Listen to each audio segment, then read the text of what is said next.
Hello everyone, welcome back to my channel interactive classes. आज हम लोग इसमें एनसीईआरटी बुक क्लास 10th में एक्सरसाइज 9.1 का क्वेश्चन नंबर 2 डिस्कस करेंगे। इसके पहले जो क्वेश्चन नंबर 1 था वो हमने कल वाली वीडियो में डिस्कस किया था। अगर आपने क्वेश्चन नंबर नहीं देखा है तो आप लोग जाके उसको देखिए, देन आप लोग पहले इसको देखिए। So the question is a tree breaks due to a storm. Mainly हमें क्या करना है इस क्वेश्चन में कि हमें इस पूरी जितना भी वर्ड्स लिखा है इसको पढ़ के, पूरे सेंटेंस को पढ़ के मुझे पहले डायग्राम बनाना है। अगर मैंने डायग्राम बना लिया तो ये क्वेश्चन हमारा सॉल्व हो जाएगा। तो मेन फोकस क्या होगा कि हम इसमें डायग्राम बनाएं। और डायग्राम कैसे बनाएंगे? हम इसमें एक एक लाइन पढ़ेंगे और जितना हम पढ़ के समझेंगे उतना हम डायग्राम उसी वक्त बना लेंगे। ऐसा नहीं है कि हमने पूरा क्वेश्चन पढ़ लिया फिर हम डायग्राम बना रहे हैं। तो पहले क्या लिखा है? एक tree breaks due to storm and the broken part bends. एक ट्री है जो कि स्टॉर्म के आने से क्या होता है, तूफान आने से वो टूट जाता है। सबसे पहले मैंने क्या बनाया, ये हमारा एक ट्री हो गया, ठीक है। अब ये टूट जाएगा कब? जब कोई तूफान आया तो मान लिया कि ये इस पॉइंट से टूट गया। So that the top of the tree touches the ground and making an angle 30 degree with it।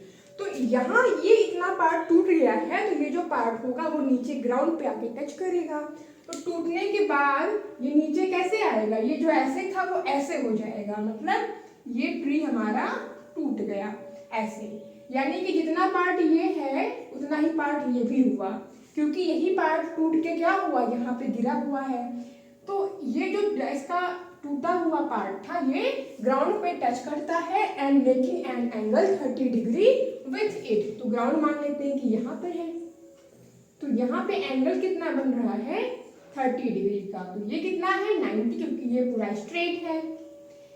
Distance between the foot of the tree to the point where the top touches the ground is 8 metre. ये जो tree हमारा था इसका ये foot हो गया और जो इस ट्री का जो टॉप था ये ग्राउंड को इस पॉइंट पे टच किया है। तो इनके बीच की जो डिस्टेंस दिया है वो हमें कितना दिया है? 8 मीटर दिया है। What we have to find? We have to find the height of the tree। हमें इस ट्री की हाइट बतानी है। सबसे पहले इसको हम नेम देते हैं A, B, C और D। तो जो ट्री की हाइट होगी वो क्या होगी? B से लेके D तक, यानी पूरी BD क्या होगी? इस ट्री की हाइट होगी। तो इसका मतलब मुझे क्या कैलकुलेट करना है? मुझे AB कैलकुलेट करना है और इस ट्रायंगल में AC कैलकुलेट करना है, क्योंकि जितना AC होगा उतना ही तो AD होगा। तो AD भी मिल जाएगा हमको। कैसे? जब हमको AC मिल जाएगा और AD और AB को अगर हम प्लस कर देंगे तो हाइट ऑफ ट्री हमें पता चल जाएगा। तो है नहीं कि हमें इस ट्रायंगल में ये परपेंडिकुलर भी निकालना है और हमको ये हाइपोटेनस भी निकालना है। हमें क्या गिवन है? हमें दिया है क्या? हमें दिया है इसका बेस। तो हमें अगर बेस दिया है और हमें क्या निकालना है? परपेंडिकुलर। तो हम क्या लगाएंगे? tan लगाएंगे, क्योंकि tan में क्या होता है? Perpendicular upon base. इसके पहले हमें लिखना भी होगा कुछ, तो क्या लिखते हैं? Let AD be the height of the tree. AD हमारे क्या है? ट्री की height. And A be the point. A क्या है? एक पॉइंट है फ्रॉम वेयर, जहां से क्या हुआ है? Tree is broken. हमारा ट्री जो था वो क्या हो गया है? टूट गया है।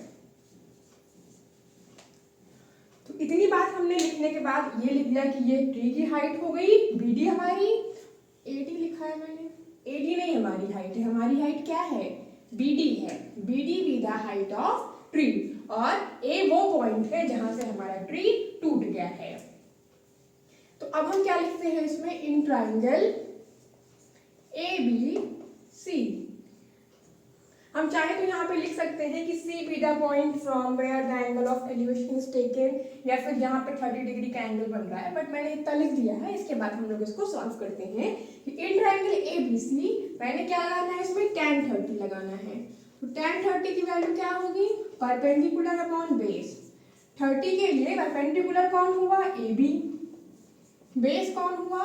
BC।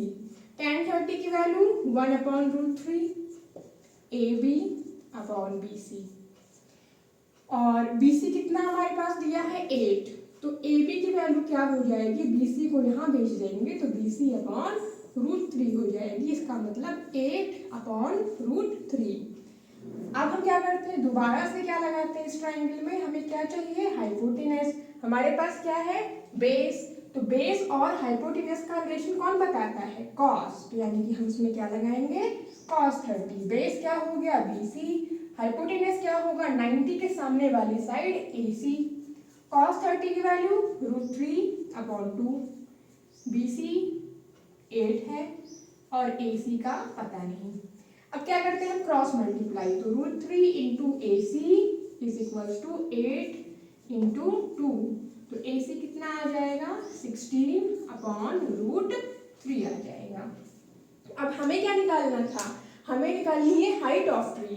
तो AC किसके बराबर है, AC जो था वो AD के बराबर था, 16/√3 हमारा AD भी हो गया, क्यों, बिकॉज AC और AD क्या है, बराबर, क्योंकि जो पार्ट टूटा उतना ही तो पार्ट नीचे टच किया है ग्राउंड पे। तो अब हमने क्या लिखना है, height of tree. So the height of tree is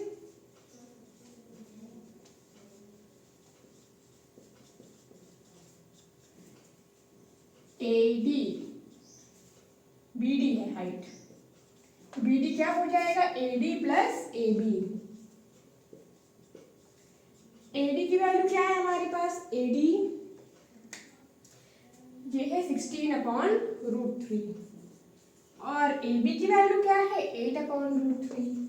नीचे का नंबर सेम है, यानी कि इसमें हमें बस ऐसे लिखना है √3 और ऊपर के नंबर सिंपली प्लस हो जाएंगे, 24/√3। बट रूट क्या होता है, VIP, वो कभी नीचे नहीं रहेगा, सो ये क्या हो गया, 24√3/3, यानी कि 8√3। हमारी हाइट कितनी हो गई, 8√3 मीटर्स, हमारी क्या हो गई, इस ट्री की हाइट हो गई। यही सेम चीज हम यहाँ पे लिख देंगे और हाइट ऑफ ट्री क्या आ गई, 8√3 मीटर।